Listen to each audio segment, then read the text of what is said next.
वाय। ॐ नमो भगवते वासुदेवाय। ॐ नमो भगवते वासुदेवाय।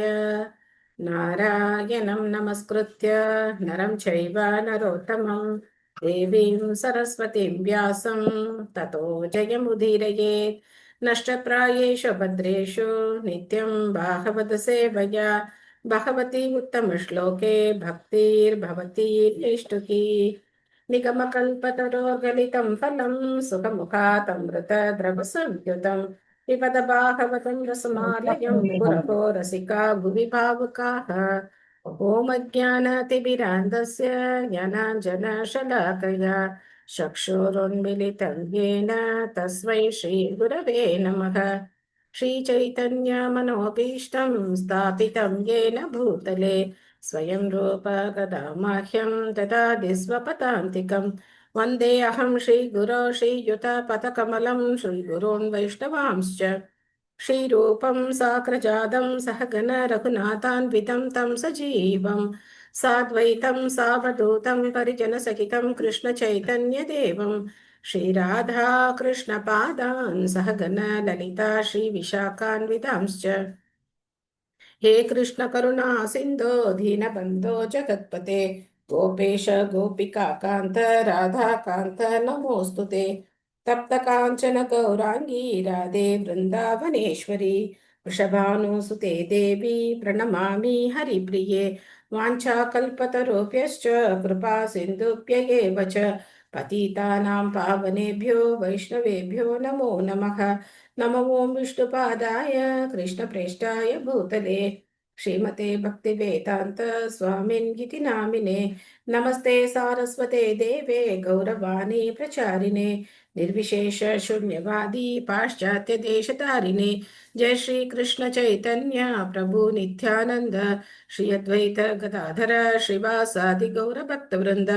हरे कृष्णा कृष्ण कृष्णा हरे हरे हरे राम राम राम हरे हरे।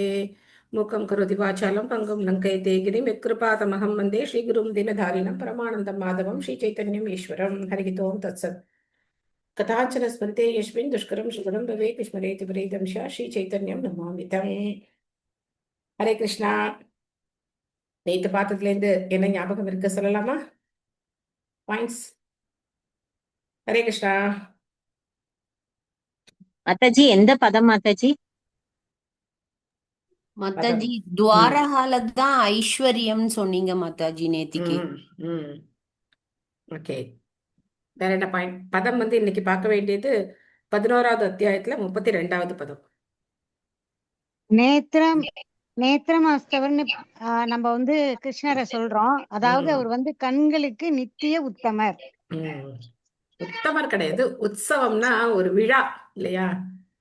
உத்தம பகவான் உத்தமர் தான், பட் நேத்ரோ உற்சவர், உற்சவம்னு சொல்லுவோம் இல்லையா? உற்சவம்னா விழா, கண்களுக்கு ஒரு விழா காட்சி. பகவானை பாக்குறதே ஒரு விழா கோலம். சாஸ்திரங்களின்படி 7 தாய்மார்கள் இருக்காங்க மாதாஜி நமக்கு.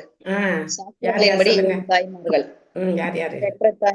பெற்ற தாய் ஆன்மீக குருவின் மனைவி, பிராமண மனைவி, அரசரின் மனைவி, பசு, கோமாதா, தாதி மற்றும் பூமி தாய். பகவான் கிருஷ்ணர் துவாரகை போனப்ப தேவகி மாதாவை மட்டும் இல்லாம மத்த எல்லா தாய்மார்களையும் அவங்க தாயாட்டவே அவர் அரவணைச்சு மாற்றான் தாயினி யாரையும் நினைக்கல, எல்லாரையும் தாயா தான் நினைச்சார். வசுதேவருடைய மனைவிகள் மட்டும் கிடையாது, அங்க இருந்த மூத்த பெண்களையும் அவர் தாயா தான் நினைச்சார். Okay, thank you all. இயற்கையை சொல்லி பகவானும் வர்ணனையே சொல்லுகிறோம். இயற்கை இருப்பதான் நமக்கு தெரியும். உதாரணமாக தாமரைக்கண். ஆமா பிரபு, நம்ம என்ன பாக்குறோமோ அந்த வர்ணனை அதை வச்சு பகவானை வர்ணிக்கிறோம். Okay, very good point. தூய பக்தர்கள் சமாதி மனநிலையில இருந்தாங்க அப்படின்னு சொல்லி. ஆமா, வெரி குட். எல்லாரும் பகவான சிந்தனையில சமாதியில இருந்தாங்க. Very good. அந்த 16,108 மனைவிகளும் துவாரகையில இருந்து கிருஷ்ணர் வர வரைக்கும் அவரையே தியானிச்சுட்டு இருந்தாங்கன்னு சொல்றேன். Very good. Okay, thank you all. Srimad Bhagavatam முதல் ஸ்கந்தம் அத்தியாயம் 11. ஸ்ரீ கிருஷ்ணர் துவாரகைக்குள் பிரவேசித்தல் பதம் நம்ம இன்னைக்கு 32 பார்க்கணும். நேற்று பாருங்க, உம் நம்ம என்ன பார்த்தோம் அப்படின்னா, பகவான அவங்களால நேர, அதாவது தன்னுடைய கணவர் தான், ஆனா என்ன பண்ண முடியல, நேர போய் கட்டி தழுவ முடியல, வந்துட்டார். ஆனா அந்த சமுதாயத்தினுடைய அந்த இதெல்லாம் இருக்கு இல்லையா, சூழ்நிலைகள் இருக்கு இல்லையா, அது அவங்கள தடுக்குது. ஆனாலும் அந்த வெட்கம் எல்லாத்தையும் மீறி அவங்க என்ன நினைக்கிறாங்க, போய் பகவானை போய் கட்டி தழுவணும், தன்னுடைய கணவனை போய் கட்டி தழுவிக்கணும்னு நினைக்கிறாங்க. அந்த உணர்வு வந்து எல்லாத்தையும் விட புற சூழ்நிலைகள் எல்லாம் மறக்க செஞ்சு அவங்கள வந்து அதை செய்யணுங்கிற அந்த தூண்டுதல் வந்தது. ஆனா அது எப்படி செயல்பாட்டுக்கு வந்தது அப்படின்னு இன்னைக்கு நம்ம பார்க்க போறோம். ரொம்ப அற்புதமான ஸ்லோகம், பார்க்கலாம். தம் ஆத்மஜை திருஷ்டிபீர் அந்தராத்மனா துரந்த பாவா பரிரேபிரே பதிம் நிருத்தம் அபி ஆஷ்ரவத் அம்புநேத்ரயோர் விலஜத்தீனாம் பிருஹுவர்ய வைக்லவாத். மொழிபெயர்ப்பு பொருளுரை வழங்கியவர் திவித்தராச பக்திவேதாந்த சுவாமி ஸ்ரீல பிரபுபாத் கி ஜெய். பாசம் கடக்க முடியாத அளவிற்கு தீவிரம் அடைந்திருந்ததால் வெட்கப்பட்ட ராணிகள் முதலில் பகவானை அவர்களுடைய இதயங்களால் தழுவி கொண்டனர். முதல்ல எப்படி பண்ணாங்க, பார்வை, பகவானை பார்க்கறது மூலமா அவர் வந்து அவங்க ஸ்பரிசம், அந்த பார்வை மூலமா. இப்ப என்னாச்சு, அவருடைய இதயங்களால் தழுவி கொண்டனர். பிறகு பார்வையால் தழுவினர். அதன் பிறகு தங்களுடைய மகன்களை அனுப்பி அவரை தழுவிக்கொள்ள செய்தனர். இது தாங்களாகவே தழுவிக்கொள்வதற்கு சமமாகும். ஆனால் பிருகுகளில் தலைமையானவரே தங்களுடைய உணர்ச்சிகளை கட்டுப்படுத்த முயன்ற போதிலும் தங்களை அறியாமலேயே அவர்கள் கண்ணீர் சிந்தினர். எவ்வளவு ஒரு அற்புதமா இருக்கு பாருங்க. பெண்களுடைய அந்த வெட்கத்துக்கு எவ்வளவு மதிப்பு இருக்கு அப்படின்னு நம்ம பார்க்கலாம். அப்போ இத்தனை பாசம், ஆனா நம்மளால என்ன பண்ண முடியாது, நேர அந்த போய் நம்மளால அந்த பகவான் போய் தொட முடியாது இப்போ. ஏன்னா சுத்தி எல்லாரும் இருக்காங்க, அந்த கூச்ச உணர்வு இருக்கும் இல்லையா. எவ்வளவு ஒரு அழகான ஒரு மனோநிலை. அப்போ அவங்க கண்ணிலிருந்து தண்ணி வருதான். எவ்வளவு அருமையா இருக்குன்னு பார்க்கலாம். ஓகே, பொன்மணி மாதாஜி படிக்கிறீங்களா? ஹரே கிருஷ்ண மாதாஜி. ஹரே பிரணாம் கிருஷ்ணா. பொருளுரை வழங்கியவர் திரு ஆசா பக்திவேதாந்த சுவாமி ஸ்ரீல பிரபுபாதாக்கு ஜெய். ஜெய். பெண்மைக்குரிய வெட்கத்தினால் அன்பிற்குரிய கணவரான பகவான் ஸ்ரீகிருஷ்ணரை தழுவிக்கொள்வதில் பல தடங்கல்கள் இருந்த போதிலும் அவரை காண்பதன் மூலமாகவும் அவரை இதய மத்தியில் நிறுத்துவதன் மூலமாகவும் மற்றும் அவரை அணைத்துக் கொள்ள தங்களுடைய மகன்களை அனுப்புவதன் மூலமாகவும் இச்செயலை அவர்கள் நிறைவேற்றிக் கொண்டனர். இருப்பினும் இச்செயல் முடிவுறாமலேயே இருந்தது. மகன் தாயினுடைய உடலின் ஒரு பாகமாக விருத்தி செய்யப்பட்டிருப்பதால் மனைவி தன் மகனை அனுப்பி கணவரை தழுவிக்கொள்ளச் செய்வதன் மூலமாக மறைமுகமாக தானே அவரை தழுவிக்கொள்கிறாள். மகனின் ஆலிங்கனம் உடலுறவு முறையிலுள்ள கணவன் மனைவியரின் ஆலிங்கனத்தை போன்றதல்ல. ஆனால் பாசத்தை அடிப்படையாக கொண்ட அந்த ஆலிங்கனம் மனதிற்கு திருப்தி அளிப்பதாகும். இல்லற உறவில் கண்களால் செய்யும் ஆலிங்கனம் அதிக பயனளிக்க கூடியதாகும். இவ்வாறாக ஸ்ரீல ஜீவ கோஸ்வாமியின் கருத்துப்படி கணவன் மனைவிக்கிடையேயுள்ள இத்தகைய உணர்வு பரிமாற்றத்தில் எந்த தவறும் இல்லை. ஹரே கிருஷ்ணா. தேங்க்யூ. ஹரே கிருஷ்ணா. இந்த மாதிரியான ஒரு அன்பு பரிமாற்றம் எப்படி நடக்குது பாருங்க, பகவானுக்கும் அவருடைய ராணிகளுக்கும் இடையில. சோ அவங்க என்ன பண்றாங்க, அவங்களால டைரக்டா போய் பகவானை தொட முடியாது, அவரை ஆலிங்கனம் பண்ண முடியாது. அதனால அவங்க மகன்கள் அனுப்புறாங்களாம். சோ மகன் போய் அப்பாவை தழுவிக்கிறதுங்கிறது அது வந்து யாரும் ஒன்றும் தடை சொல்ல முடியாது, அது இயற்கையா வந்து பண்ணலாம். குழந்தைங்க போய் அப்பாவை தழுவிக்கிறது, அப்போ அந்த சாட்டிஸ்பாக்சன் அவங்களுக்கு கிடைக்குது. ஏன்னா அந்த குழந்தைங்க நம்ம உடலுடைய ஒரு பகுதி. அவங்க போய், ஆனா இங்க பிரபுபாதர் என்ன சொல்றாரு, இதுல வந்து காமம் கிடையாது, இது வந்து அன்பினாலேயும் பாசத்தினாலேயும் ஏற்படக்கூடியது. குழந்தைகளை தழுவிக்கிறதுங்கிறதுல எந்த விதமான காமமும் கிடையாது, கணவன் மனைவிக்கு இடையில இருக்கிற மாதிரியான உறவு முறை கிடையாது, இது பாசத்தினால வரக்கூடியது. இந்த மாதிரியான மென்மையான உணர்வுகள், இந்த மென்மையான உணர்வுகள் தான் என்ன பண்ணும், நம்மள சந்தோஷமா இருக்க வைக்கும். இந்த மென்மையான உறவுகளை நம்ம வந்து விட்டுட்டு கரடு முரடா காட்டு மிராண்டித்தனமா நடந்துக்கிட்டோம் அப்படின்னாக்க அதுல எந்த ஒரு விசேஷமும் கிடையாது. யத்யபி அசோ பார்ஸ்வகதோ ரகோகதஸ் ததாபி தஸ்யாங்கிரி யுகம் நவம் நவம் பதே பதே கா பிரமேத தத் பதா சலாபி யச்ரீ ந ஜகாதிகர் ஹிச்சேத். மொழிபெயர்ப்பு. பகவான் ஸ்ரீ கிருஷ்ணர் இடையராது அவர்கள் பக்கத்திலே இருந்த போதிலும் அவரது பாதங்கள் அவர்களுக்கு ஒவ்வொரு தடவையும் புத்தம் புதியதாகவே காட்சியளித்தன. லக்ஷ்மி தேவி எப்பொழுதும் இயற்கையாகவே ஓய்வின்றி நடமாடிக்கொண்டே இருந்தாலும் அவளால் பகவானுடைய பாதங்களை விட்டு விலக இயலவில்லை. எனவே அத்தகைய பாதங்களில் ஒருமுறை புகலிடம் கொண்ட எந்த பெண்ணால் அவற்றை விட்டு விலக இயலும்? பகவானுடைய பாதங்களுடைய சிறப்பு இங்க சொல்லப்பட்டிருக்கு. எப்பவுமே பகவான் அவங்க கூட இருக்கார். ஆனாலும் அவங்களுக்கு அந்த பாதங்கள்ல புதிய புதிய சுவை, புதிய புதிய அழகு, புதிய புதிய சேவை அவங்களுக்கு கிடைக்குது. அதனால எப்பவுமே அவங்க பகவானுடைய பாதங்களுக்கு சேவை பண்ணிக்கிட்டே இருக்காங்க. அப்போ அந்த பாதங்கள்ல ஒரு தடவை அடைக்கலம் எடுத்துக்கிட்ட ஒரு பெண் எப்படி அதை விட முடியும் அப்படின்னு சொல்லி இங்க இருக்கிறாங்க. நேற்று வேற யார் படிக்கல மாதாஜி? ஹேண்ட் ரைஸ் பண்ணிட்டு. மாதாஜி உங்க நேம் என்ன? DM2 ஒரே சாந்தி மணிவாசகம் ஜி. ஓகே, படிங்க. படிக்கிறீங்க மாதாஜி? ஹரே கிருஷ்ணா.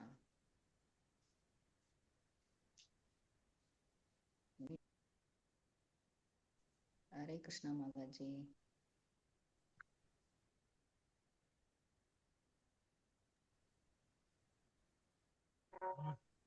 அடுத்த ஸ்லோகம் என்ன படிக்கிறீங்களா? இந்த படிக்கிறேன் மாதா. ஹரே கிருஷ்ணா மாதாஜி. ஹரே கிருஷ்ணா. பொன்னுரை தந்த பிரபுபாதருக்கு ஹரே ஜே. லட்சுமி தேவி அதிர்ஷ்ட தேவதை. இயற்கையாகவே ஒரே இடத்தில் தங்காதவளாக இருந்தாலும் பந்தப்பட்ட ஆத்மாக்கள் எப்பொழுதும் அவளுடைய ஆதரவையே எதிர்பார்த்துள்ளனர். ஜடவழியில் உள்ள ஒருவன் எவ்வளவுதான் கெட்டிக்காரனாக இருந்தாலும் அவனால் நிரந்தர அதிர்ஷ்டம் உள்ளவனாக இருக்க முடியாது. உலகின் வெவ்வேறு பகுதிகளில் பல மிகப்பெரிய சாம்ராஜ்யங்களும் பல சக்தி வாய்ந்த அரசர்களும் பல அதிர்ஷ்டசாலிகளும் இருந்தனர்.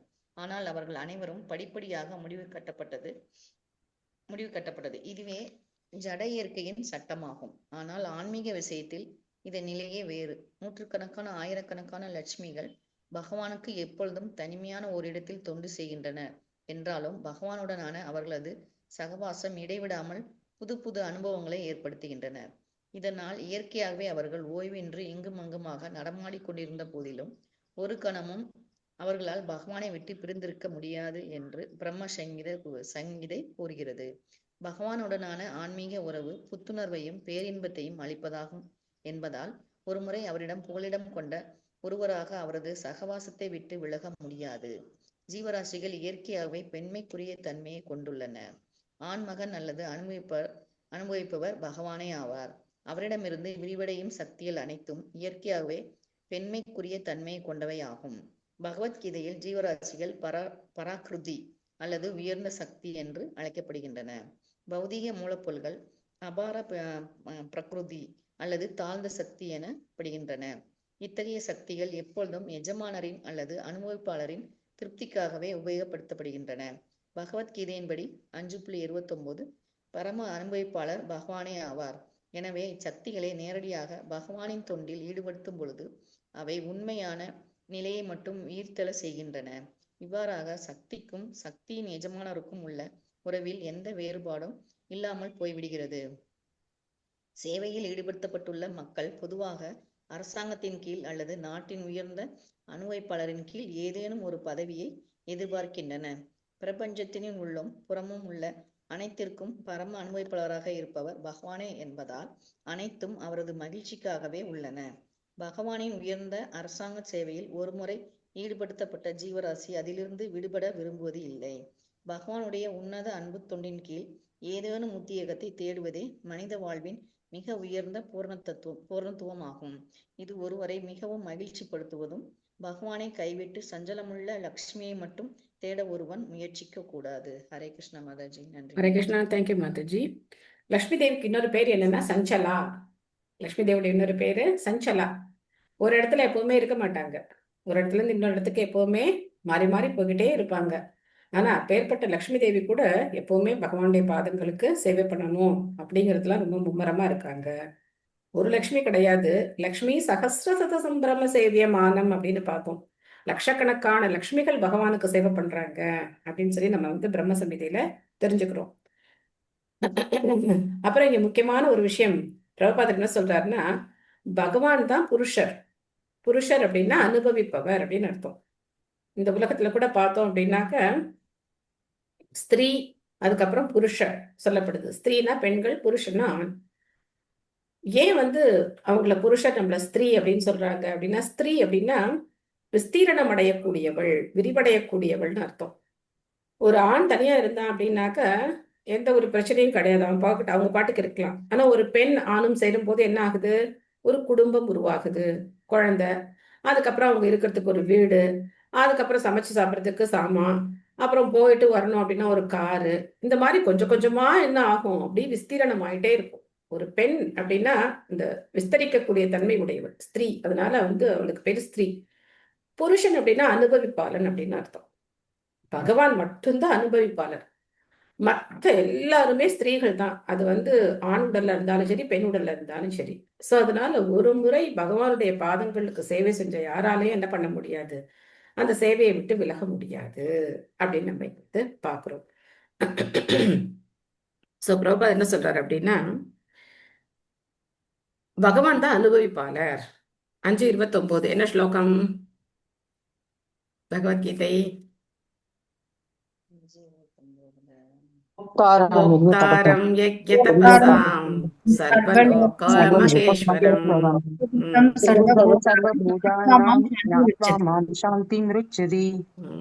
என்ன அர்த்தம்? போக்தானா என்ன அர்த்தம்? போக்தா பரம யாகங்களின் அனுபவிப்பாளர். அப்புறம் எல்லா உயிர்களுக்கும் நண்பராக இருப்பவர். சர்வலோக மகேஸ்வரம் விட்டுட்டீங்களே.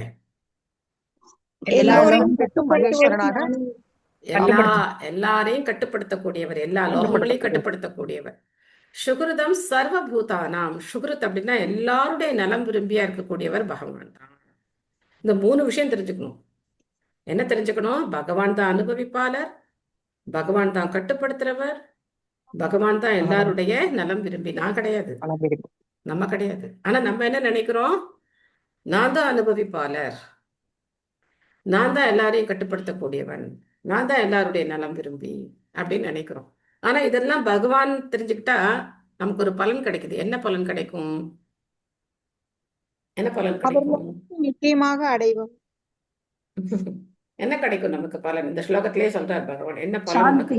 சாந்தி. சாந்தி மிருச்சதி. அமைதி அடையலாம், பறக்க மாட்டோம். நம்ம எதையாவது அனுபவிக்க முடியல அப்படின்னா நமக்கு எப்படி இருக்கும்? மனசு படப்படன்னு இருக்கும் இல்லையா? இதை என்னால அனுபவிக்க முடியலையே, என்னால அனுபவிக்க முடியல. அப்ப தெரிஞ்சுக்கணும், நான் அனுபவிப்பாளர் கிடையாது, பகவான் தான் அனுபவிக்கக்கூடியவர். அதனாலதான் அந்த போகா அத முதல்ல போக்தாவுக்கு படைக்கணும். போக்தான்னா பகவான். அந்த எல்லாத்தையும் அனுபவிக்க கூடியவர் பகவான் தான். நல்ல சூட முறுமுறுன்னு தோசை ஊத்தி நெய்யெல்லாம் போட்டு என்ன பண்ணணும்? பகவானுக்கு தான் அர்ப்பணம். அதுக்கப்புறம் நம்ம சாப்பிட்டுக்கலாம். முதல்ல அனுபவிக்கிறது பகவான் தான். அவர் தான் அனுபவிப்பாளர். அந்த எண்ணம் நமக்கு இருக்கணும். நான் அனுபவிப்பாளன் கிடையாது, பகவான் தான் அனுபவிப்பாளர். அவர் அனுபவிக்கிறதுக்காக நான் இருக்கேன் அப்படின்னு புரிஞ்சுக்கிட்டு அவருக்கு எல்லாத்தையும் நம்ம என்ன பண்ணணும்? அர்ப்பணம் பண்ணணும். ஆக எப்படி ஒரு அரசாங்கத்தோட சேவையில அந்த அரசாங்க அதிகாரிகள் அவருக்கு கீழே இருக்கிறவங்க எல்லாம் ஈடுபடுறாங்களோ, அந்த மாதிரி பகவான் ஒரு பெரிய கவர்மெண்ட் வச்சிருக்கார். அவரோட தான் யூனிவர்சல் கவர்மெண்ட், ரொம்ப பெரிய கவர்மெண்ட் அவரோட தான். அந்த சர்வீஸ்ல நம்ம ஜாயின் பண்ணணும். அந்த சர்வீஸ்ல ஜாயின் பண்ணிட்டோம் அப்படின்னா எட்டர்னல் ரிட்டையர்மெண்ட்லாம் கிடையவே கிடையாது.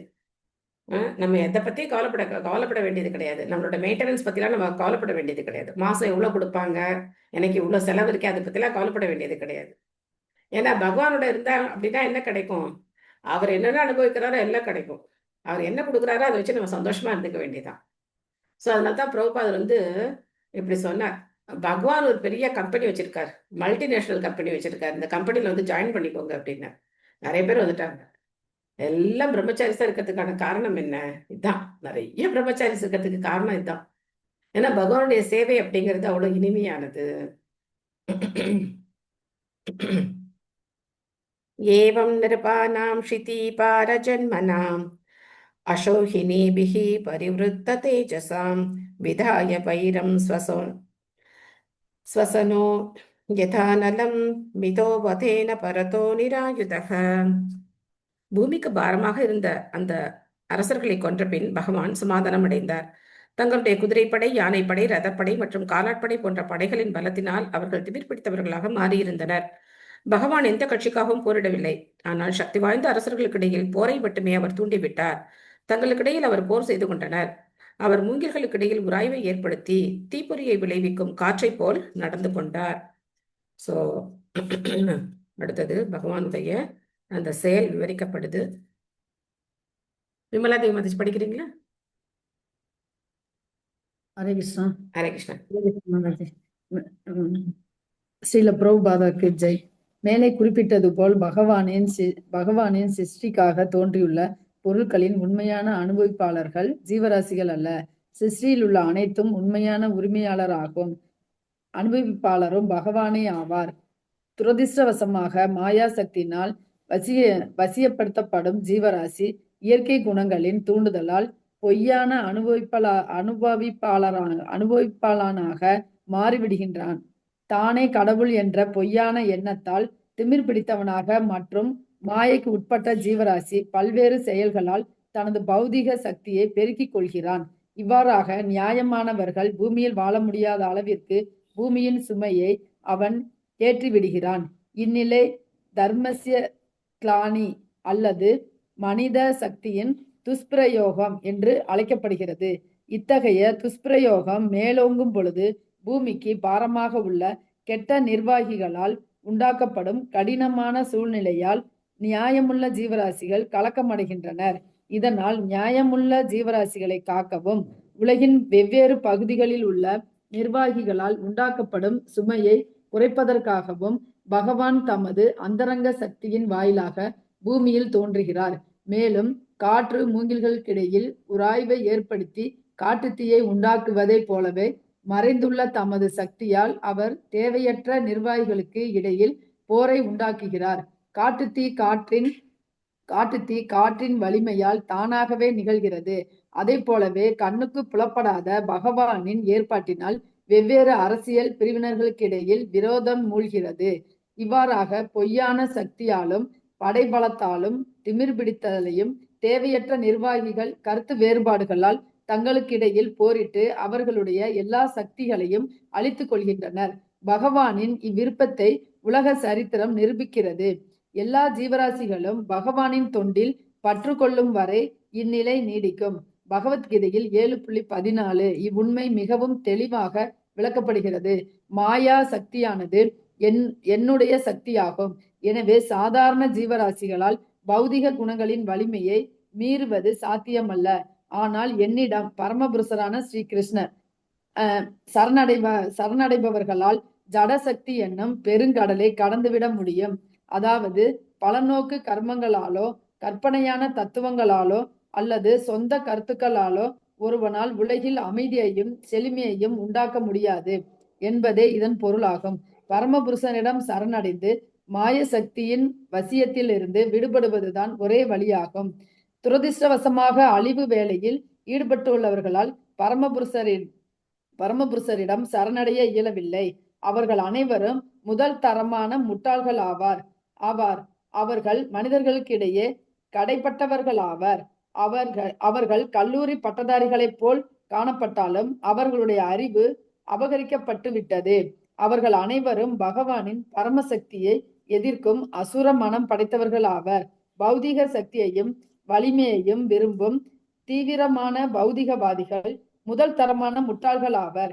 ஏனெனில் உயிர் சக்தியை பற்றிய அறிவு அவர்களுக்கு இல்லை. மேலும் அவ்வுயர்ந்த ஆன்மீக விஞ்ஞானத்தை அறியாததால் ஜட உடலுடன் அழிந்துவிடும் பௌதிக விஞ்ஞானத்தில் அவர்கள் ஆழ்ந்து விடுகின்றனர். அவர்கள் மனிதர்களிலேயே கடைப்பட்டவர்கள் ஆவார். ஏனெனில் மனித வாழ்வு முக்கியமாக பகவானுடனான மறைந்த உறவை நிலைப்படுத்திக் கொள்வதற்கு உரியதாகும். பௌதிக செயல்களில் ஈடுபட்டு இவ்வாய்ப்பை அவர்கள் நழுவ விட்டு விடுகின்றனர். அவர்கள் அறிவை பறிகொடுத்தவர்களாக உள்ளனர். ஏனெனில் நீண்டகால கற்பனைக்கு பிறகும் கூட அனைத்திற்கும் சாராம்சமான பரமபுருஷரை அறியும் நிலைக்கு அவர்களால் உயர முடியாது. பெரும் பௌதிக வீரர்களாக ராவணன் ராவணன், இரண்யகசிபு, கம்சன் முதலானவர்களைப் போலவே அசுர கொள்கைகளை கொண்டுள்ள அவர்கள் அனைவரும் அதன் விளைவுகளை அனுபவிக்கின்றனர். ஹரிகிருஷ்ண மாதாஜி. நன்றி ஹரே கிருஷ்ணா. தேங்க்யூ மாதாஜி. தர்மஸ்ய கிளானி எந்த ஸ்லோகத்துல வருது இந்த வார்த்தை? எந்த ஸ்லோகத்துல வருது? யதா யதா யதா யதா ஹி வெரி தர்மஸ்ய குட். கிளானிர்பவதி. தர்மஸ்ய கிளானி அப்படின்னா என்ன அர்த்தம்னா, தர்மத்துக்கு இடையூறு ஏற்படும் போது, யதா யதா ஹி தர்மஸ்ய கிளானிர் பவதி பாரத அபியுத்தானம் அதர்மஸ்ய ததாத்மானம் சிருஜாமியகம். சோ எதுக்காக பகவான் அவதரிக்கிறார்? எப்பெல்லாம் எங்கெல்லாம் தர்மம் சீர்குலைதோ, தர்மத்தினுடைய சீர்குலைவுனா என்ன அப்படிங்கிறத பகவான் வந்து முதல் பேராகிராஃப்ல சொல்றார். அதாவது மனிதர்கள் அவங்க சக்தியை துஷ்பிரயோகம் பண்றாங்க. மனிதனுக்கு சக்தி எதுக்காக கொடுக்கப்பட்டது? ஒருத்தருக்கு அறிவு எதுக்காக பகவான் கொடுத்திருக்கார் அப்படின்னா, சாஸ்திரங்கள் எல்லாம் படிச்சு பகவானை புரிஞ்சுக்கிறதுக்காக கொடுத்திருக்கார். மனிதனுக்கு எதுக்காக உடல் பலத்தை கொடுத்திருக்கார்? பகவானுக்கு சேவை செய்யறதுக்காக கொடுத்திருக்கார். அதெல்லாம் துஷ்பிரயோகம் பண்ணும்போது என்ன ஆகுது? தர்ம கிளானி, தர்மம் சீர்குலையுது. அவங்க என்ன செய்யறாங்க? நான் தான் அனுபவிப்பாளன் அப்படின்னு சொல்லி இந்த உலகத்தை கெடுத்து குட்டிச்சுவராக்குறாங்க. அதனால்தான் இத்தனை கண்டுபிடிப்புகள், இத்தனை ஆர்ப்பாட்டங்கள் இதெல்லாம் நடக்கிறதுக்கான காரணம் இதுதான். என்ன என்ன பண்றாங்க? எல்லாத்தையும் இவ்வளவு கண்டுபிடிச்சு என்ன பண்றாங்க? ஒண்ணுமே கிடையாது. கடைசியில எல்லாத்தினுடைய நோக்கம் என்னன்னா காமம் தான். இந்த காமத்தை அனுபவிக்கிறதுக்காக என்னென்ன வழிமுறைகளை அவங்களால கண்டுபிடிக்க முடியுமோ அதெல்லாம் அவங்க வந்து கண்டுபிடிக்கிறாங்க. வேற எதுவுமே கிடையாது. சோ அந்த சுமை, அந்த மாதிரி இருக்கிற சுமையை குறைச்சு பக்தர்களை காப்பாத்துறதுக்காக பகவான் வந்து அவதரிக்கிறார் அப்படின்னு நம்ம இங்க பாக்குறோம். சோ 7.14 ரொம்ப முக்கியமான ஸ்லோகம். என்ன ஸ்லோகம்? தைவிஹி ஏஷா குணமயி மம மாயா துரத்யயா மாம் ஏவ ஏ பிரபத்யந்தே மாயாம் ஏதாம் தரந்தி தே அப்படின்னு பகவான் சொல்றார். இந்த மாயா சக்தி இருக்கே, இதை யாராலையும் கடக்க முடியாது அப்படின்னு சொல்றார். இதை கடப்பது ரொம்ப ரொம்ப துரத்தியா, ரொம்ப ரொம்ப கடினமானது. இதை யாராலும் இந்த மாயை கடந்து வர முடியாது. மாயைன்னா என்ன? ஜட இயற்கையின் முக்குணங்கள். ஓகே, இல்லாத ஒண்ணு இருக்குன்னு தோன்றது. பகவானுடைய வெளிப்புற இல்லாத சக்தி. ஒண்ணு தோன்றது. ஓகே. மாயைன்னா என்ன? இன்னும் இல்ல. பிராக்டிகலா பகவானுடைய வெளிப்புற நீங்க சக்தி. சொல்றதெல்லாம் ஆன்சர் கரெக்ட், நீங்க சொல்றதெல்லாம் இதுபடி கரெக்ட், பிலோசபிக்கலா கரெக்ட். இன்னும் கொஞ்சம் ரிலேட் பண்ணுங்க. டெம்பரரியா இருக்கிறது பெர்மனன்ட்னு நினைக்கிறது மாதாஜி. நம்ம பகவான் கிட்ட இது நல்ல சேர கதையா விடாம இருக்கே. தமிழ்ல சொன்னது இங்கிலீஷ்ல சொல்ல ரிலேட் பண்ணிடலாமா? ரிலேட் பண்ணுங்க, ரிலேட் பண்ணுங்க. ஆமாம், குரோதம். பகவானோட ஒரு சக்தி தான் மாதாஜி. ஓகே, இதுவும் கரெக்ட் தான். ஆத்மாவோட So, தன்மைங்கிறது பகவானுக்கு தொண்டு பண்றது. ஆனா நம்ம எல்லாம் நினைச்சுக்கிட்டு இருக்கிறோம் இந்த உலகத்துல இருக்கிறவங்க கூட கனெக்ட் ஆகி அவங்களுக்கு தொண்டு பண்ணணும்ட்டு. அதுதான் மாயை அப்படின்னு நான் நினைக்கிறேன். ஓரளவு வந்தீங்க, ஆனா கொஞ்சம் விலகி போயிட்டீங்க. பௌதீக வாழ்க்கையில் மூழ்கி இருப்பது. எல்லாம் கரெக்ட். இன்னும் கொஞ்சம் நல்லா ரிலேட் பண்ண மாட்டேங்கிறீங்க. எல்லாம் கரெக்ட், எல்லா ஆன்சரும் கரெக்ட். நான் எந்த ஆன்சரும் தப்புன்னு சொல்ல மாட்டேன். நம்ம இந்த உடல் நினைக்கிறது தான் மாயை. நான் தான் இந்த உடல். So how related to us? இது எவ்வளவு க்ளோஸா ரிலேட் ஆயிருக்கு பாருங்க. நான் ஆத்மா, ஆனா நான் என்ன நினைச்சிட்டு இருக்கேன்? நான் தான் இந்த உடல். இந்த உடல் சுகம் தான் முக்கியம். இந்த உடலை தான் நான் வந்து அனுபவிக்க போறேன். இந்த உடலை வந்து சௌகரியமா வச்சுக்கிறதுக்கு நான் என்னென்ன பண்ணணுமோ அதெல்லாம் பண்ண போறேன். அதுதான் மாயை. இந்த உடல் அப்படிங்கிறது பொய் கிடையாது, உண்மையானது தான் இருக்கு. அதுக்கு இப்ப வலிச்சா வலிக்கும் தான், நமக்கு வலிக்கும் தான். பட் இது நாம கிடையாதே. நாம உள்ளுக்குள்ள இருக்கிற ஆத்மா தானே நம்ம. சோ அதனால நாம இந்த உடலை நாம நினைச்சுக்கும் போது என்ன பண்றோம்? பகவானுடைய சேவையை மறந்து போயிடுறோம். அப்ப நீங்க ஆன்சர் சொல்றதெல்லாம் கரெக்ட் பாருங்க. மத்தவங்க சேவையில ஈடுபடுறோம், அது பண்றோம், இது பண்றோம். முதல்ல நம்ம சேவையை நம்ம பண்ணிக்கிறோமே. புலன்களுக்கெல்லாம் சேவை செய்யணும்னு ஆசைப்படுறோமே இல்லையா? நம்ம சந்தோஷம்னா என்ன நினைக்கிறோம்? நான் சந்தோஷமா இருக்கணும் அப்படின்னா என்ன நினைக்கிறோம்? நம்ம சாண்டிங் பண்ணணும், நம்ம கீர்த்தன் பண்ணணும், நம்ம பிரசாதம் சாப்பிடணும். அப்படி யார் நினைக்கிறாங்க? சந்தோஷம் அப்படின்னு நினைச்சாலே நான் வந்து அதை பண்ணணும், இதை பண்ணணும், பகவானை தவிர்த்து மத்த எல்லாம் சந்தோஷம் நினைக்கிறாங்க. அதனாலதான் சைத்தன்ய மகாபிரபு இப்படி கொண்டு வந்தார் பக்திய. எல்லாருக்கும் கலியுகத்துல ஆடணும்னு ஆசையா இருக்கு, பாடணும்னு ஆசையா இருக்கு, நல்லா சாப்பிடணும்னு ஆசையா இருக்கு. இத பண்ணுங்க, பக்தி தான் அப்படின்ட்டார். நல்லா பாடுங்க, ஆடுங்க, சாப்பிடுங்க. கலியுகத்துல இதுதான் தவம். வேற எந்த தவமும் பண்ண முடியாது உங்களால. ஆடி பாடி கலைச்சு போய் சாப்பிடுங்க. ஆனா என்ன பாடணும்? ஹரே கிருஷ்ண கிருஷ்ண கிருஷ்ண ஹரே ஹரே ஹரே ராம ஹரே ராம ராம ராம ஹரே ஹரே. பகவானுடைய நாமத்தை பாடணும், பாடும்போது ஆடணும். 1 மணி நேரம் பாடி ஆடிட்டீங்களா, ஆட்டோமேட்டிக்கா பசி வந்துடும், பிரசாதம் சாப்பிடலாம். மகாபிரசாதே கோவிந்தே அப்படின்னு சொல்லிட்டு பிரசாதம் சாப்பிடலாம். இதுதான் நம்ம பண்ணக்கூடிய பெரிய தவம். இது பண்ணா என்ன ஆகுதான், தர்மம் நம்ம பரிபாலனம் பண்ணிட்டோம், நம்ம தர்மத்தை காப்பாத்துறோம், நம்ம தர்மப்படி வாழ்றோம். எவ்வளவு ஒரு அற்புதமான வழிமுறை பாருங்க. சோ பிரபா சொல்றார், ஆன்மீகம்னா ஆனந்தமானது, ஆன்மீகம்னா சந்தோஷமானது, ஆன்மீகம் தான் உண்மையான சந்தோஷத்தை, மகிழ்ச்சியை கொடுக்கக்கூடியது, உற்சாகத்தை கொடுக்கக்கூடியது. இத என்ன பண்ணிட்டாங்க, நீ பேசாம இருக்கணும், அதை தொடாத, இதை தொடாத, இப்படி பண்ணாத, அப்படி பண்ணாத, அங்க நிக்காத, இங்க நிக்காத, நல்லா ஜாலியா இருக்கணும். அதான் என்னது உண்மையிலே ஆன்மீகம். சந்தோஷமா நம்ம பகவானுக்காக பாடி ஆடும் போது பௌதிக உலகத்தினுடைய கலங்கங்கள்ல இருந்துலாம் நம்ம விடுபட்டுருவோம். சோ அதுதான் மாயையிலேருந்து விடுபடுறதுங்கிறது நம்மளால முடியாது. யார் பகவானை சரணடைகிறாங்களோ அவங்களுக்கு இது சாத்தியம் அப்படிங்கிறது சொல்லப்பட்டிருக்கு. சோ அடுத்தது விஞ்ஞானிகள் எல்லாம் ஒரு சரியான ஒரு அடி கொடுக்குற பிரபுபாதர். ஏன்னா இந்த அடுத்த ஸ்லோகம், நமாம் துஷ்கிருத்தினோ மூடாக பிரபத்யந்தே நராதமாக மாயையா அபகிருத ஜானா ஆசுரம் பாவமாஷிதாக. 4 விதமான பேர் என்கிட்ட சரணடைய மாட்டாங்க அப்படின்னு 7வது அத்தியாயத்துல சொல்றார். மூடர்கள், மனிதர்கள் கடைநிலைப்பட்டவர்கள், மாயையால் அறிவு கவரப்பட்டவர்கள், இந்த மாதிரி இருக்கிற கேட்டகரியில இருக்கிறவங்க என்கிட்ட சரணடைய மாட்டாங்க அப்படின்னு சொல்றார். ஸோ அவங்களெல்லாம் தான் பத்தி தான் இங்க பிரபுபாதர் சொல்லியிருக்கார். பெரிய படிப்பு படிச்சிருக்கலாம், விஞ்ஞானிகளா இருக்கலாம், தத்துவவாதிகளா இருக்கலாம், பகவானை பத்தி அவங்களால புரிஞ்சுக்க முடியாது. சோ எதுக்காக இதெல்லாம் சொல்லப்பட்டது, பகவானை பத்தின திடீர்னு எதுக்கு இங்க வந்தது அப்படின்னா, அடுத்தடுத்து பகவானுடைய செயல்களை புரிஞ்சுக்கிறதுக்கு நமக்கு இந்த ஸ்லோகம் ரொம்ப உதவியா இருக்கும். இல்லை அப்படின்னு சொன்னா வரப்போற ஸ்லோகங்களை நம்ம எப்படி புரிஞ்சுக்குவோம், ஒரு சாதாரண ஆணுக்கும் பெண்ணுக்கும் இடையில நடக்கிற அந்த குடும்பத்துல நடக்கிற விஷயங்கள் மாதிரி நம்ம நினைச்சுப்போம். அடுத்த ஸ்லோகம் 35. ச ஏஷ நரலோகேஸ்மின் அவதீர்ண ஸ்வமாயயா ரேமே ஸ்ரீரத்ன கூட்டஸ்தோ பகவான் பிரகிருதோ யதா. அந்த பரமபுருஷ பகவானாகிய ஸ்ரீ கிருஷ்ணர் அவரது காரணமற்ற கருணையால் அவரது அந்தரங்க சக்தியின் வாயிலாக இந்த பூமியில் தோன்றி பௌதீக விவகாரங்களில் ஈடுபட்டிருப்பதைப் போலவே தகுதி வாய்ந்த பெண்மணிகளுக்கிடையில் இன்பம் அனுபவித்தார். சோ 16,108 மனைவிகள் இருக்காங்க. அந்த 16,108 மனைவிகளுக்கும் 16,108 அரண்மனைகள் இருக்கு. அங்க 16,108 விரிவங்கங்களா பகவான் ஒவ்வொரு அரண்மனையிலும் இருக்கார். அப்படி அந்த அரண்மனைகள்ல பகவான் அந்த ராணிகளோட ரொம்ப சந்தோஷமா இருந்தார். இதை பார்க்கறதுக்கு எப்படி இருக்கும், சாதாரண ஒரு பெரிய யாரது துபாயில ஒரு சேட்டு, அவர் ஒரு 7 கல்யாணம் பண்ணியிருப்பாரு. அந்த 7 கல்யாணம் பண்ணிட்டு அந்த 7 மனைவிகளுக்கு பெரிய வில்லா இருக்கும். நம்ம ஊர்ல எல்லாம் அதை அவ்வளவா பார்க்க முடியாது. பட் துபாய் மாதிரி நாடுகள்ல அதை பார்க்கலாம். அந்த நாடுகள்ல பாத்தீங்கன்னா அவங்களுக்கு தொழிலே அதுதான், ஏகப்பட்ட கல்யாணம் பண்ணிப்பாங்க, ஒவ்வொருத்தருக்கு ஏகப்பட்ட குழந்தைங்க இருப்பாங்க, பெரிய பெரிய வில்லா கட்டி வச்சிருப்பாங்க. வீடெல்லாம் கிடையாது, பெரிய வில்லான்னு சொல்லுவாங்க, அந்த மாதிரி கட்டி வச்சிருப்பாங்க. ரொம்ப ஆனந்தமா இருக்கும். சோ அந்த மாதிரியா அப்படின்னா அந்த மாதிரி கிடையாது. இது ஒரு பௌதிகமான விஷயம் கிடையாது அப்படிங்கறத நாம புரிஞ்சுக்கணும். கார்த்திகா மாதாஜி படிக்கிறீங்களா? ஹரே கிருஷ்ணா மாதாஜி. ஹரே கிருஷ்ணா.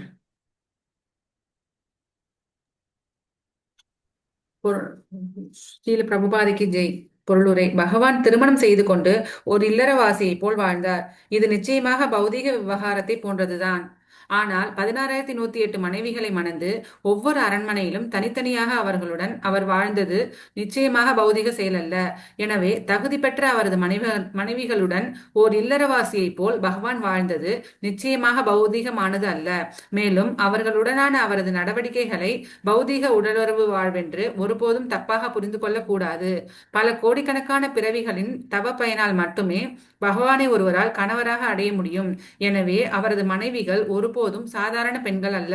வெவ்வேறு லோகங்களிலோ அல்லது மானிடர்களின் இவ்வுலகிலோ பகவான் தோன்றும் பொழுது பந்தப்பட்ட ஆத்மாக்களை அவர் கவர்வதற்காகவே திவ்யமான லீலைகளை புரிகிறார்.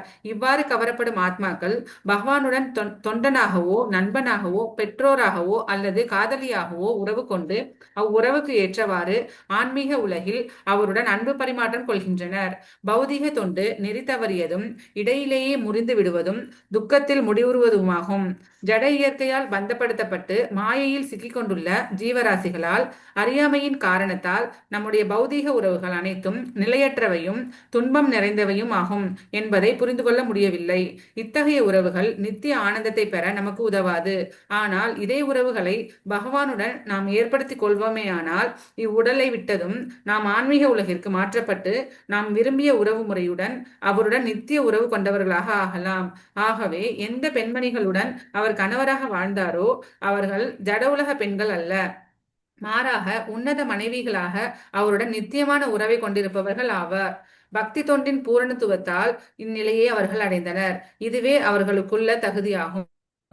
பகவான் பரம்பிரம அல்லது பரமபுருஷ பகவான் ஆவார். பந்தப்பட்ட ஆத்மாக்கள் இவ்வுலகில் மட்டுமல்லாமல் பிரபஞ்சத்திலுள்ள மற்ற எல்லா கிரகங்களிலும் கூட நிரந்தரமான இன்பத்தை தேடி அலைகின்றனர். ஆன்மீக பொறியாக உள்ள அவர்களால் பகவானுடைய சிருஷ்டியின் எந்த பகுதிக்கும் பிரயாணம் செய்ய முடியும். ஆனால் பௌதீக குணங்களால் பாதிக்கப்பட்டு இருப்பதால் விண்வெளி கப்பலால் ஆகாயத்தில் பிரயாணம் செய்ய முயன்று இலக்கை அடைய தவறிவிடுகிறான்.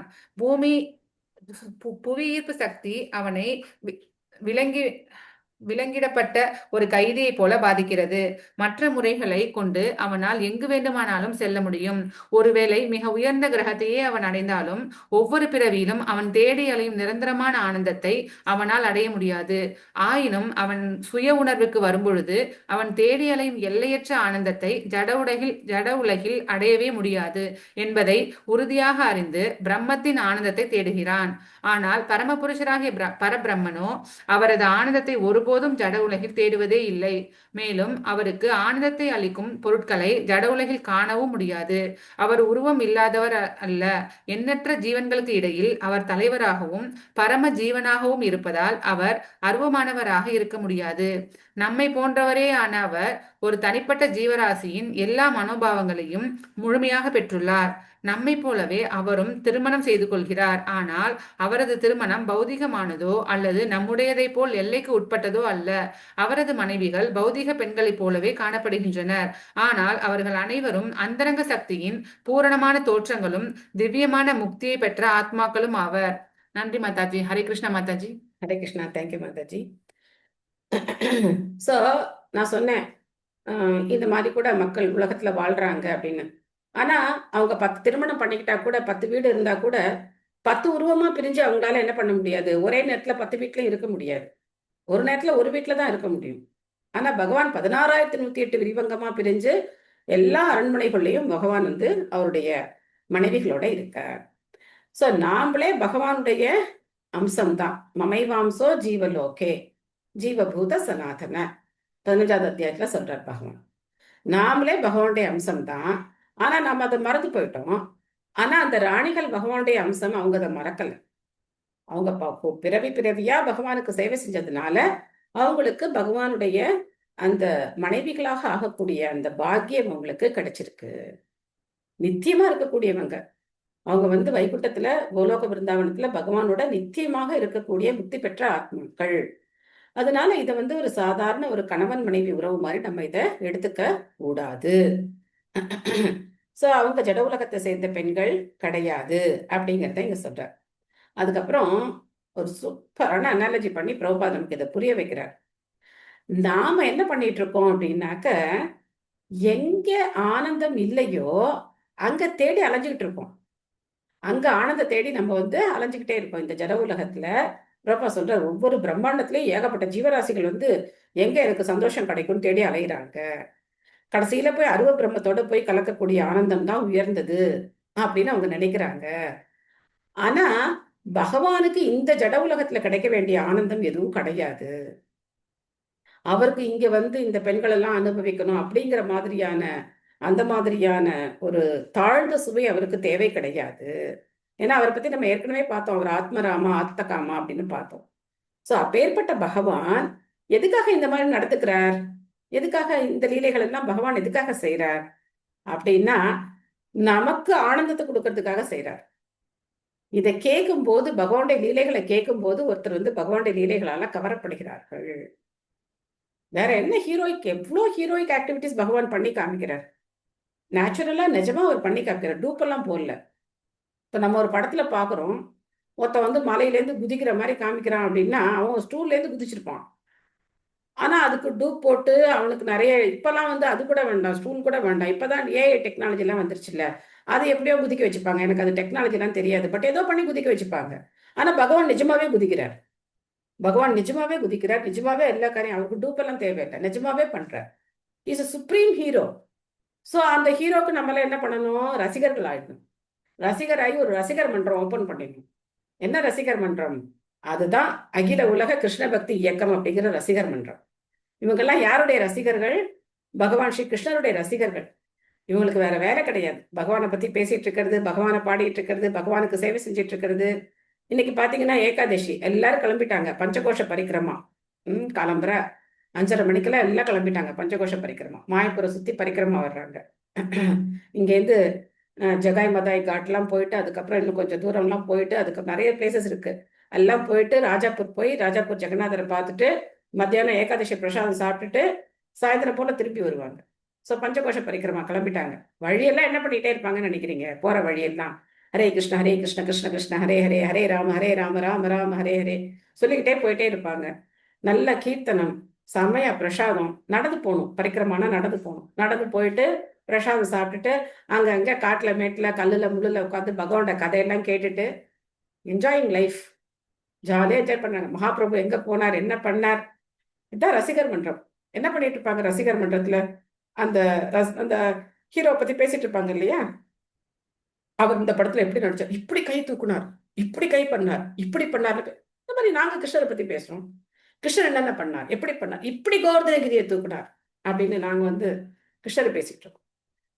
ஸோ எல்லாரும் கிருஷ்ணருடைய ரசிகர்கள் ஆயிட்டாங்கன்னு வச்சுக்கோங்களேன், உலகத்துல பிரச்சனையே கிடையாது, எந்த பிரச்சனையும் கிடையாது. மினிமம் ஆயிடும், பிரச்சனை இருக்கும், மினிமம் ஆயிடும். ஏன்னா துவாரகையில நிறைய பிரச்சனை எல்லாம் இருக்கு, பட் எல்லாம் மினிமைஸ் ஆயிடும், ரொம்ப பெருசாலாம் போகாது. யாரும் வந்து மோசமா உத்தரவுத்தர அழிச்சு இதெல்லாம் பண்ண மாட்டாங்க, குண்டெல்லாம் போட்டு இதெல்லாம் பண்ண மாட்டாங்க. ரியலி ஒவ்வொரு ஆத்மாவும் பகவானுக்காக தான் ஏங்குறாங்க. அதனால பகவான் என்ன பண்றார், அவரோட ஹீரோயிக் ஆக்டிவிட்டிஸை நமக்கு ஒரு ட்ரெய்லர் காட்டுறார். இது ஃபுல் பிக்சர் கிடையாது. ஃபுல் பிக்சர் எங்க போய் பார்க்கலாம்? கோலோக விருந்தாவனத்துல பார்க்கலாம். இங்க ட்ரெய்லர் தான். இந்த ட்ரெய்லரே இவ்வளவு சூப்பரா இருக்குன்னா முழு பிக்சர் எப்படி இருக்கும் நம்ம நினைச்சு பார்க்கணும். ஃபுல் படம் எத்தனை இம்மமோ தெரியாது. ஃபுல் பிக்சர் எங்க போய் பார்க்கலாம்? நம்ம கோலோக விருந்தாவனத்துல நாமளே பார்ட்டிசிபேட் பண்ணலாம். நாமளே பார்ட்டிசிபேட் பண்ணி பகவானோட நித்தியமான உறவுல நம்ம வந்து இருக்கலாம். ஸோ அதனால அவர் வந்து நம்மள மாதிரியே எல்லாம் பண்றாரு. ஆனா அவர் யார் கிடையாது, நம்மள ஒருத்தர் கிடையாது. அப்போ எப்படி அவங்களுடைய ஆனந்தமயமான வாழ்க்கை எப்படி இருந்தது அப்படின்னு சொல்லி பார்க்கலாம். உத்தாம பாவ பிகனாமல வல்குஹாச व्रीडावलोक निहतो मदनोऽपियासां सम्मुख्य चापम् अजहात् प्रमदोत्तमास्ता यस्येन्द्रियं विमतितुं குகை நச்சேகுஹு. மொழிபெயர்ப்பு: ராணிகளின் அழகிய புன்னகைகளும் கள்ள பார்வைகளும் மாசற்றவையாகவும் கிளர்ச்சி ஊட்டக்கூடியதாகவும் இருந்தது. அவை மன்மதனை அவனது வில்லை துறக்கும்படி செய்து அவனையே தோற்கடிக்கும்படி இருந்தது. சகிப்புமிக்க சிவனும் கூட ராணியரின் இச்செயலுக்கு இரையாகிவிடக்கூடும்.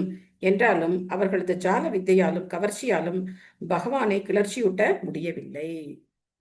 ஸோ பெண்களுக்கே உரித்தான அந்த அழகுனால அவங்க வந்து அவரை கவர பார்க்குறாங்க. பட் பகவான் அவங்களால கவர முடியாது. ஆனா எல்லாரும் வந்து அவங்களுடைய அழகுல தோத்து போயிடுவாங்க அப்படின்னு சொல்லி நம்ம இங்க பாக்குறோம். சோபனா மாதாஜி படிக்கிறீங்களா? ஹரே கிருஷ்ணா மாதாஜி. ஹரே கிருஷ்ணா. விஜய். பக்திக்கான வழி அல்லது பகவானிடம் திரும்பும் வழி எப்பொழுதும் பெண்களுடன் ஆன உறவுக்கு தடை விதிக்கிறது. மேலும் சனாதன தர்மம் அல்லது வர்ணாசிரம தர்மத்தின் நோக்கம் பெண்களுடனான உறவை தடுத்தல் அல்லது கட்டுப்படுத்துதல் ஆகும். அப்படியானால் 10,000க்கும் மேற்பட்ட மனைவிகளிடம் பற்று கொண்டிருப்பவரை எப்படி பரமபுருஷ பகவானாக ஏற்றுக்கொள்ள முடியும்? பரமபுருஷனின் உன்னத இயற்கையை பற்றி உண்மையாகவே அறிய ஆவல் உள்ளவர்களால் பொருத்தமான முறையில் இக்கேள்வி எழுப்பப்படக்கூடும். இத்தகைய கேள்விகளுக்கு பதிலளிப்பதற்காக நைமிஷாரண்ய முனிவர்கள் இப்பதத்திலும் இதை பின்தொடரும் மற்ற பதங்களிலும் பகவானின் உன்னதமான குணத்தை பற்றி ஆராய்ந்து பேசியுள்ளனர். மன்மதனையோ அல்லது மிகவும் பொறுமைசாலியான சிவபெருமானையோ கூட வெற்றி கொள்ளக்கூடிய பெண்களுக்குரிய கவர்ச்சியான அம்சங்களாலும் பகவானின் புலன்களை வெல்ல முடியாது. பௌதிகமான காமத்தை எழுப்புவதே மன்மதனின் வேலையாகும். மன்மதனின் அம்பினால் தூண்டப்பட்டுதான் முழு பிரபஞ்சமும் இயங்கிக் கொண்டு இருக்கிறது. ஆண் பெண் கவர்ச்சியை மையமாக கொண்டுதான் உலக செயல்கள் தொடர்ந்து செயல்படுகின்றன. ஆண் தனக்கு விருப்பமுள்ள ஒரு பெண்ணை தேடி அலைகிறான். பெண்ணும் பொருத்தமான ஓர் ஆணை தேடுகிறாள். இதுவே பௌதிகத்தின் தூண்டுகோலாகும். ஆணும் பெண்ணும் இணைந்த உடனேயே பௌதிக பந்தத்தில் அவர்கள் பலமாக சிக்கிக் கொள்கின்றனர். இதன் பயனாக இனிய வீடு, தாய் நாடு, குழந்தை, சமூகம், நட்பு மற்றும் பொருள் சேகரித்தல் ஆகிய போலியான செயல்களால் ஆண் பெண் இருவருமே கவரப்படுகின்றனர்.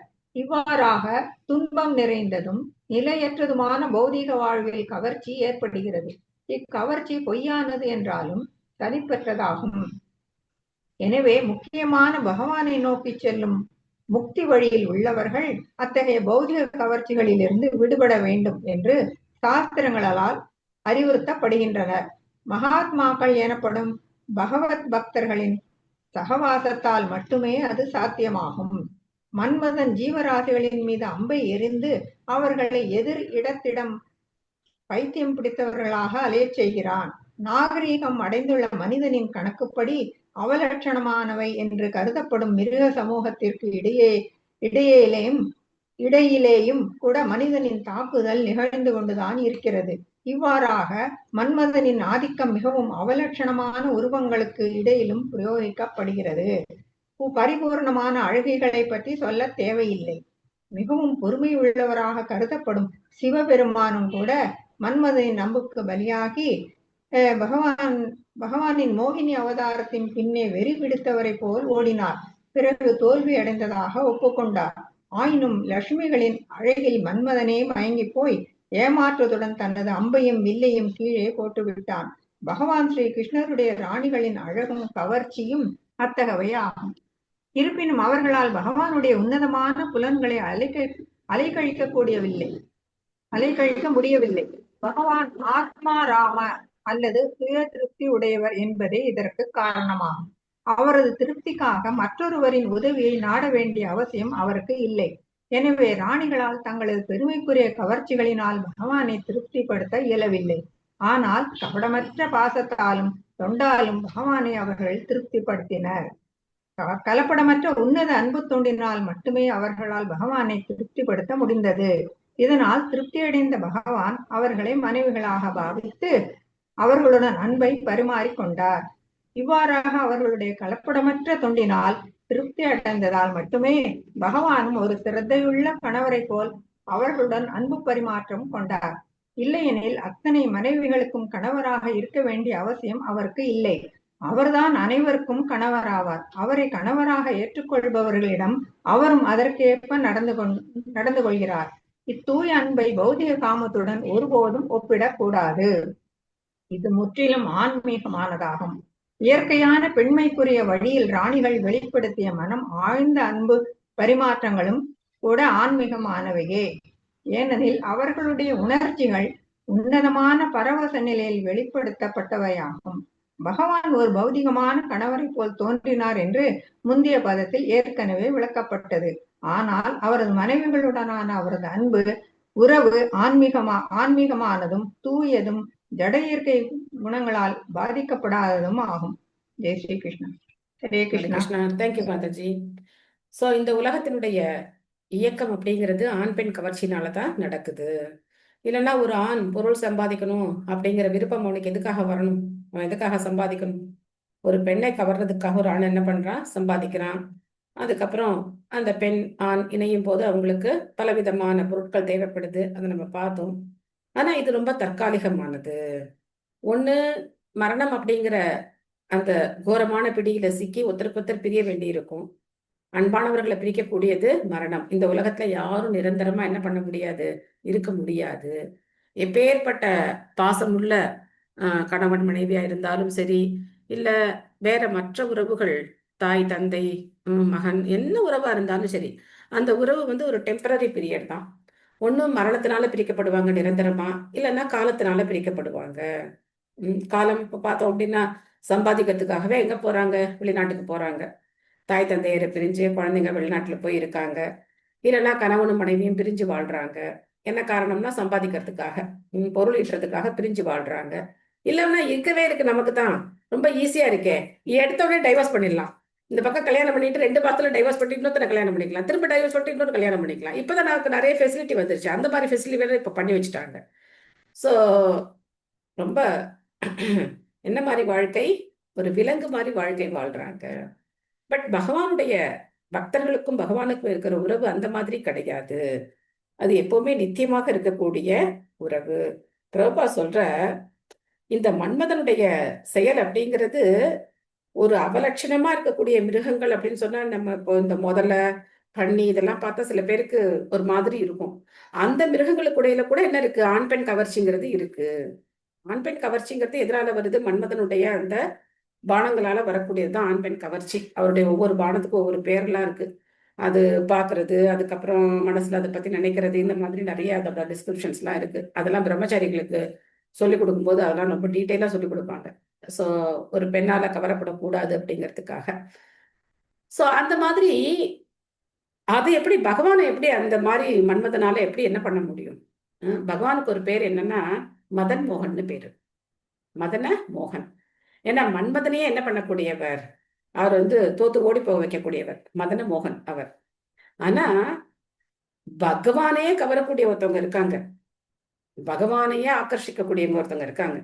அவங்க யாரு அப்படின்னாக்க ஸ்ரீமதி ராதாராணி. அவங்க பேரு மதன மோகன மோகினி. மதன மோகன மோகினி, அந்த மதன் மோகனையே மோகிக்க செய்யக்கூடியவங்க. அதனால அவங்க பேரு மதன மோகன மோகினி. இங்க நம்ம பாக்குறோம், இந்த துவாரகையில இருக்கிற ராணிகள் அவங்க அழகால இல்ல அவங்களுடைய அந்த பார்வையினாலேயோ இல்ல பெண்மைக்குரிய அந்த வசீகரத்தாலேயோ அவங்க பகவானை வந்து கவர முடியல. எதனால கவர்ந்தாங்க பகவான, எப்படி கவர்ந்தாங்க அவங்க? அவரோட பாசத்தால, அன்பு, சேவையினாலே அன்பினாலே கவர்ந்தாங்க.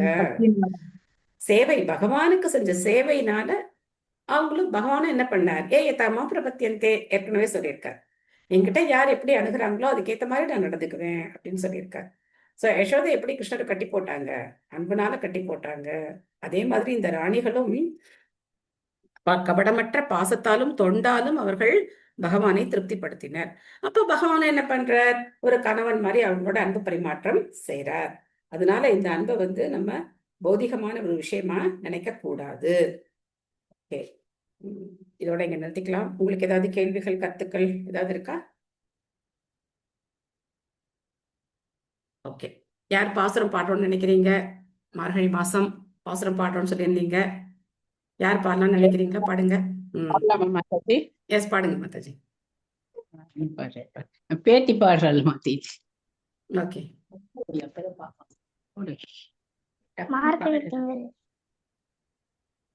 மார்கழி திங்கள் மதி நிறைந்த நன்னாளால் நீராட போதுவீர் போதுமினோர் நேரிழையே சீர்மல்கும் மாய்பாடி செல்வ திருமிகா கூர்வேல் கொடுந்தொழிலன் நந்தகோப குமரன் ஏராந்த கண்ணி யசோதை இளம் சிங்கம் கார்மேனி செங்கன் கதிர்மதியம் போல் முகத்தார் நாராயணனே நமக்கே பறை தருவான்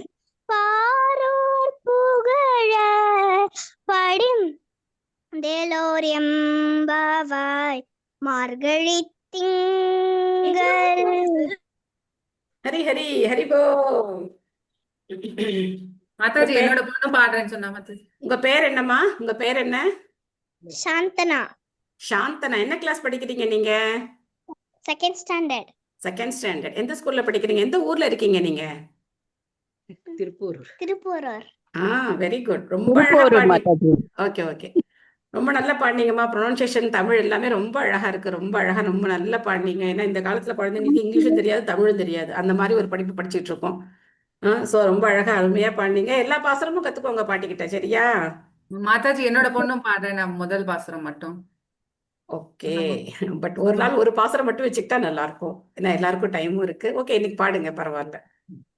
மார்கழி திங்கள் மதி நிறைந்த நன்னாளா நீராட போதுவேர் போதுமினோ நேரிழையீர் சீர்மல்குவாய் பாடி செல்வ சிறுமேற்கால் கூர்வில் கொடும் தொழியன் நந்த கோபன் குமரன் ஏராய்ந்த கண்ணி யசோதைலன் சிங்கம் கார்மேனி செங்கன் கதிர் மதியம் போல் முகத்தான் நாராயணனே நமக்கு பறை தருவான் பாரோர் புகழ படிந்தெலோரம் பாவாய் பாரோர் புகழ படிந்து.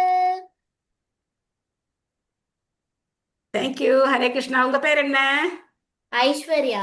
ஐஸ்வர்யா. என்ன கிளாஸ் படிக்கிறீங்க? ஃபோர்த்து. ஃபோர்த்து. Very good. ரொம்ப அழகா பாடுறீங்க. தமிழும் அழகா இருக்கு. ரொம்ப அழகா பாடுறீங்க. ஸோ ரொம்ப சந்தோஷமா இருக்கு. இந்த மாதிரி குழந்தைங்களுக்கு நீங்க பாசுரம்லாம் சொல்லி கொடுக்கறது ரொம்ப சந்தோஷமா இருக்கு. ஏன்னா இந்த காலத்துல குழந்தைங்களுக்கு பக்திக்கு உண்டான வாய்ப்பே ரொம்ப கம்மியா இருக்கு. எப்ப பார்த்தாலும் கார்ட்டூனும் அதுவும் இதுவும் பார்த்துட்டு இருக்காங்க. பட் இந்த மாதிரி சொல்லி கொடுக்கறது ரொம்ப நல்லா இருக்கு. ரொம்ப சந்தோஷமா இருக்கு. தேங்க்யூமா. ரொம்ப அழகா பாடினீங்க. தேங்க்யூ. ஹரே கிருஷ்ணா. ஹரே கிருஷ்ணா. செல்வ சிறுமிகள்லாம் ரொம்ப நல்லா பாடிட்டாங்க. சோ இங்க பாத்தீங்கன்னா ஆண்டாள் வந்து பாகவத்தை அப்படியே சொல்றாங்க பாருங்க. யார் பரமபுருஷ பகவான் அப்படின்னு முதல் பாசத்திலே சொல்லிடுறாங்க. ஏராந்த கன்னி யசோதை இளஞ்சிங்கம் யாரு? பகவான் தானே. நந்தகோபன் குமரன் யார்? அந்த பகவான் தானே. அவர் தான் ஆதி நாராயணர். எப்படி வந்து பீஷ்மதேவர் சொன்னாரோ, ஏஷவை பகவான் சாக்ஷாத் ஆத்யோ நாராயண புமான் அப்படின்னு அவர் சொன்னார் இல்லையா? சேம் தான் ஆண்டாள் சொல்றாங்க. இவர் தான் ஆதி நாராயணர் அப்படிங்கிறத சொல்றாங்க. பட் மக்களுக்கு அது புரியறது கிடையாது. பாசுரம் மட்டும் பாடாம அதோட அர்த்தத்தையும் தெரிஞ்சுக்கிட்டோம் அப்படின்னா ரொம்ப நல்லா இருக்கும். வெரி குட்மா. நல்லா பாடினீங்க. Thank you all. உங்களுக்கு வேற ஏதாவது கேள்விகள் இருக்கா இன்னைக்கு நம்ம பாகவதம் படிச்சதுல? ஓகே, அப்போ நம்ம இந்த முடிச்சுக்கலாமா? Hare Krishna Hare Krishna Krishna Krishna Hare Hare Hare Rama Rama Rama Hare Hare. Hare Krishna. Thank you. Hare Krishna Mataji. Hare Krishna. Thank you. Thank you. Hare Krishna. Thank you Mataji. Thank you. Hare Krishna. Thank you Mataji. Thank you. Hare Krishna. Thank you Mataji. Hare Krishna. ரெண்டு கொடுத்துருவோமா?